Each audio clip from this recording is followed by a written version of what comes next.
I got that sunshine in my pocket, got that good song. Hi everybody, welcome back to Testamina Learning Links, your links to learning. I'm Mrs. Hanson and I'm one of the CCLC tutors for the Kasilac Boys and Girls Club.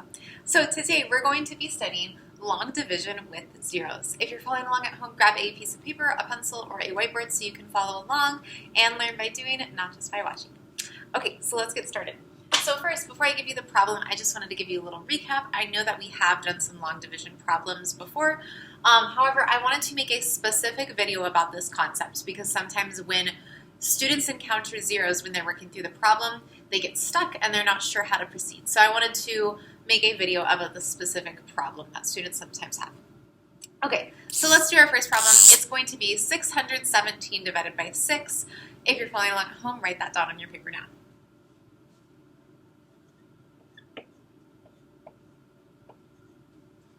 Okay, so first, you'll remember from our long division problems before and from your long division background knowledge, we're going to see how many times 6 goes into this first digit.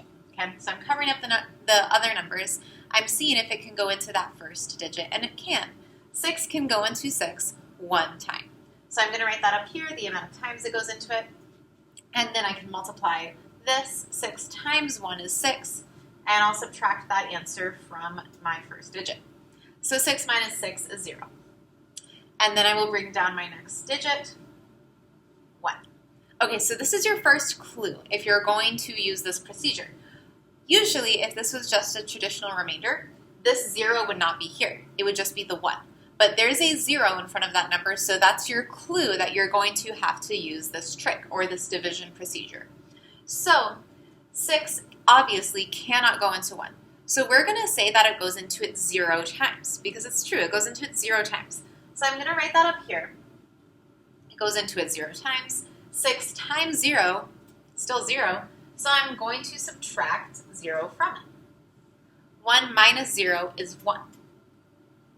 So now it's looking like a regular remainder, and I can bring down my next digit. And that's the other reason that I know, or like the other clue that I know that it's not a complete remainder, because I still have to solve for this digit.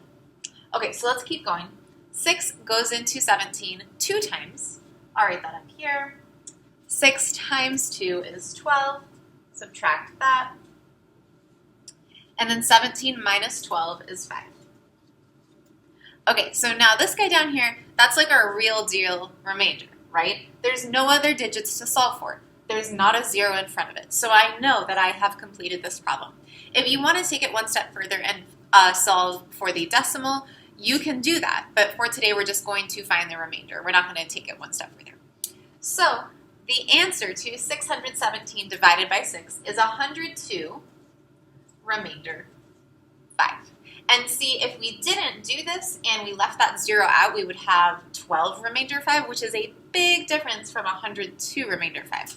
So that's why it's important. I know this can be a little bit tricky, but that's why it's important to practice this so you can make sure that you're calculating the problem correctly. Okay, so we're going to do one more problem, but first let's do our easy peasy math fact. So I'm looking around my classroom, and I have 2 Christmas trees. I'm very excited for Christmas. I can actually show you. So I have one Christmas tree right here, and another Christmas tree in the corner. So needless to say, Mrs. Hanson is very excited for Christmas. And so I've actually had the tree in my house, the Christmas tree in my house up. We usually put it up on November 1st. So I usually use a fake tree every year, but let's just say this year I used a real tree. So real trees shed a lot of pine needles. So let's say that Mrs. Hanson brought the Christmas tree inside, she fluffed it up, put on the ornaments, and in that process some pine needles shed, and there were 11 pine needles that had shed. Mrs. Hanson went and cleaned it up and picked up 8 of them. However, there were a couple that she didn't notice, and so there were some left over. So 11 pine needles shed, and Mrs. Hanson picked up 8 of them. How many were left over? Okay, there's your easy peasy math fact of the day. Okay, let's do one more problem, and this time it's going to be 1,829 divided by 3. So I'm going to write that up here, and you guys write it down at home.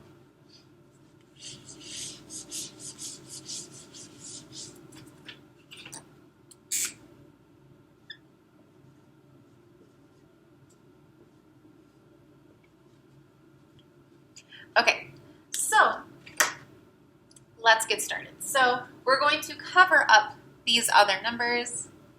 There we go. So 3 cannot go into 1, so I'm going to move 1 over, and I see an 8. 3 can go into 18. It can go into it 6 times.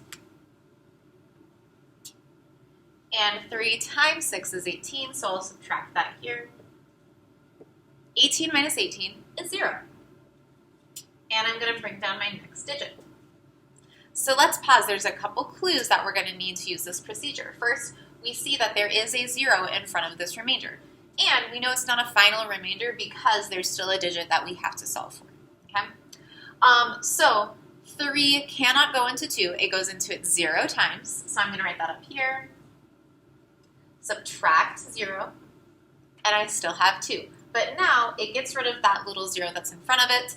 And if this digit was not here, we'd be all done. But it's here. So we're going to solve for that digit as well.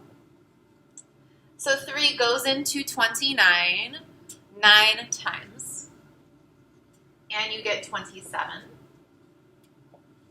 29 minus 27 is 2.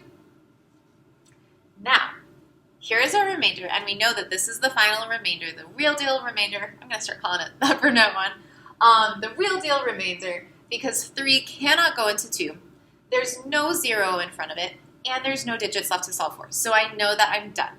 And then, like I said, if you want to take this one step further, actually make your decimal point your line, solve for a decimal, you can do that. But today we're just doing remainders. So the answer to 1,829 divided by 3 is 609, remainder 2. Okay, guys, that's all I have for you today. Thank you so much for stopping by and learning with Testimony Learning Links. I hope you guys have a wonderful night. I got that sunshine in my pocket, got that good soul in my